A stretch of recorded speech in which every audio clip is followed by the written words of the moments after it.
برا بەڕێزەکەم تۆ بۆچی ناتوانانی خۆت کۆنتترۆڵکەی؟ هیوادارم برا بەڕێزەکەم عەزیزی من نەسیحەتەکەی من خۆشترین قەیەک نییە لێت دەموت تووشی تەخدیر ببی یا چاک بیتەوە یا هەستیتەوە سەر پێ.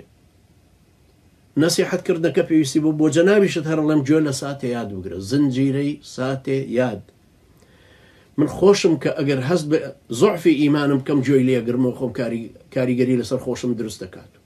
چونکە ئەو دەرسانە بەخوا قەسەم دەرس هەبووە جورئەتم نەبووە بیڵێم 3 ڕۆژ وەستاوم لەسەرەوەی کە بیڵێم 3 ڕۆژ گریاوم بەسەریە، دوایی جورئەتم بۆ دروست نەبووە بیڵێمەوە.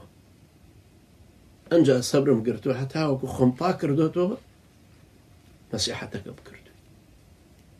گوێ لە زنجیرەی ساتێ یاد بگرە بەڵام خۆت کۆنتترۆڵکە، خی پەروەردگار یارمەتی دەری منی شوێوەش بێ و خێزانە بە ڕێزەکەشت پێویستە سەبرت لەسەر بگرێ و ئەویش ئینشاءالله بە ڕووی لوتفەوە یارمەتی دەرت دەبێ، خی گەورە پاداشتی سەبری ئەویش بداتەوە.